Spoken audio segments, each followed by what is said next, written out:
guys, welcome to my YouTube channel. My name is Mero, and on this channel we'll be discussing everything about fashion, ranging from cutting and sewing of different styles. And on today's tutorials we'll be learning how to draft and cut a shawl collar dress as seen on the screen. And if this is what you want to learn, let's go straight to the tutorial. Please do well to like, share and subscribe on this channel. And I'll be using Ankara and Mikado fabric for this style. Please feel free to use any fabric of your choice. Let's head down to the tutorial. Okay, I've already drafted my basic bodies for the back. I took for the back, center back, I took 1/2 inch and connected it straight down to the chest line to avoid bogging at the back. I took my round measurements, divided by 4, that I inputted it there, and so my waist measurement divided by 4, I inputted it there. So then I connected a straight line down. So for the dart, I took a dart of 1/2 inch on both sides. I took a dart of 1/2 inch on both sides. And for the armhole, I took 1/2 inch. The armhole divided by 2, I took 1/2 inch and connected it down. And for the neckline, I took a 3 by 3 inch for the front neckline. I'm using this back to cut the front. So for the back, I'll be taking 3 by 1 inch. For the back, I'll be taking 3 by 1 inch for the back. So I'll just connect it with my free hand.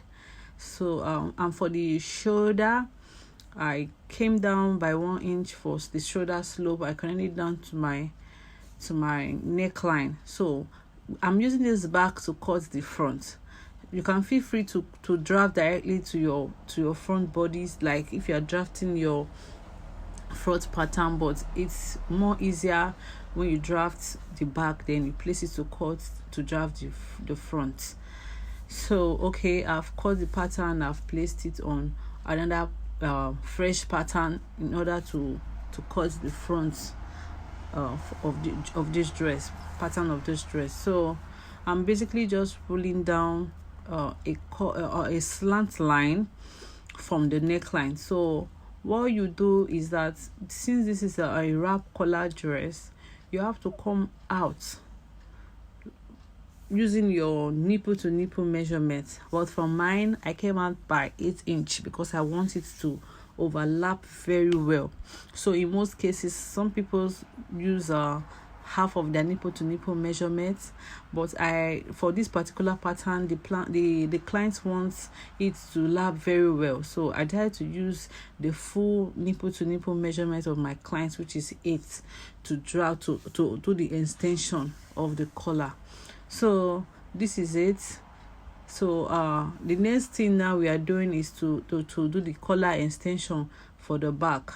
So we are going to take the round neckline of the back, which I cut out earlier from the back pattern. You take the round neckline. Then mine was 4, so I'm just going to input it there with a dotted line, then use my ruler to connect it straight down. You're going to slant it. I'm just basically checking the measurement if it's correct. You just connect it straight down, slantly. This is not going to be on a straight form. It's going to be slant in order to help the collar relax very well at the back. So this particular part, it's your choice. You can decide to use 3. That's for the collar, how wide you want the collar to be.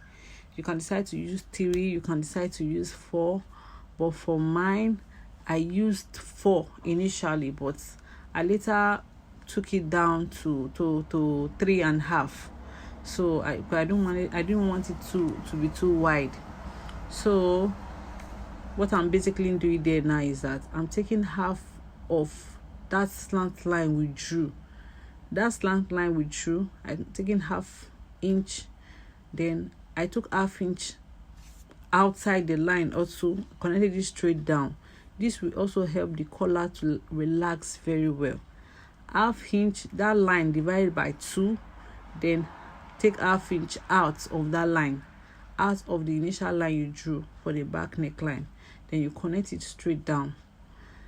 Now I'm just trying to place the pattern very well here to enable it to relax very well. So I hope that was clear. The value you get from the back neckline, you just input it straight down, connect it to your neckline, connect it to the neckline, the 1/2 inch outside the neckline, you connect it straight down. After dividing the collar, then you connect it straight down. Then what I'm doing now, you can see, like what I said initially, that I later used 3.5 inch instead of 4.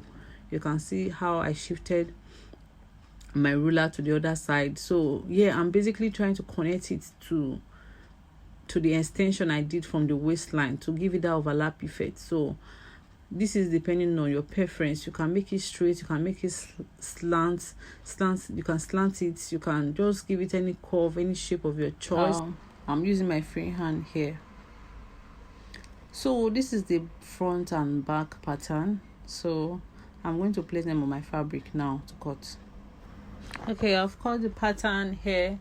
I've used the pattern to cut the fabric, and I've cut the lining and the fashion fabric, the lining. I've cut everything. Now you are going to join the lining, the fabric you are using for the lining. You are going to join it because here I did half of the fabric and half of the satin.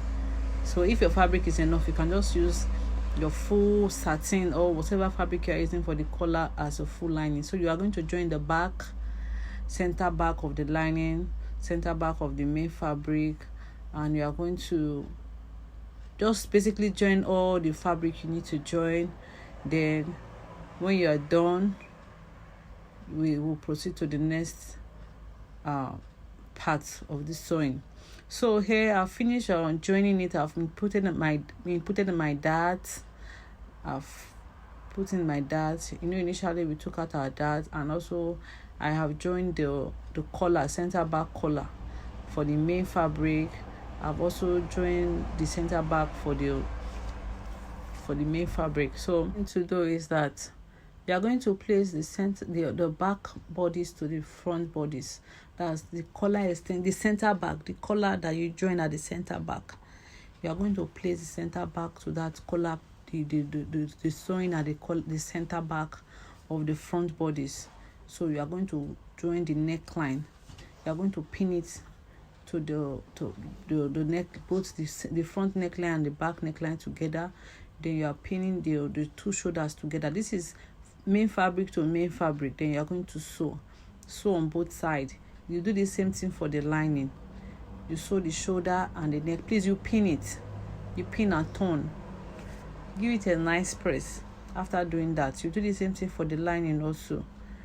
You are going to add lining to lining, main fabric to main fabric. Here I've basically finished sewing the lining to lining. This is the lining to lining. What I was saying before was that you can use the full satin if your fabric is enough.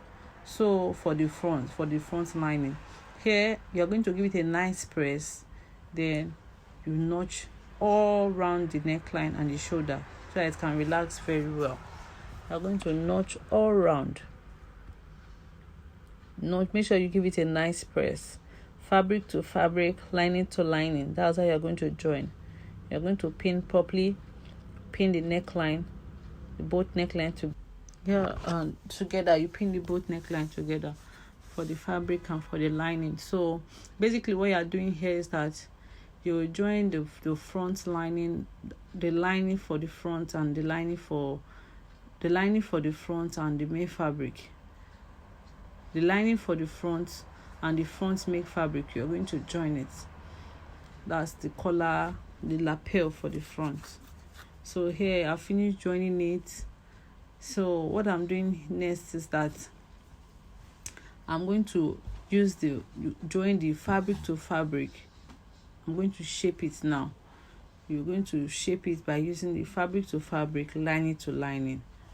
So here you have done shaping it, fabric to fabric, lining to lining. This is the end result of our short collar lapel jacket. So I could not film the full dress. So do well to like, share and subscribe. Thank you.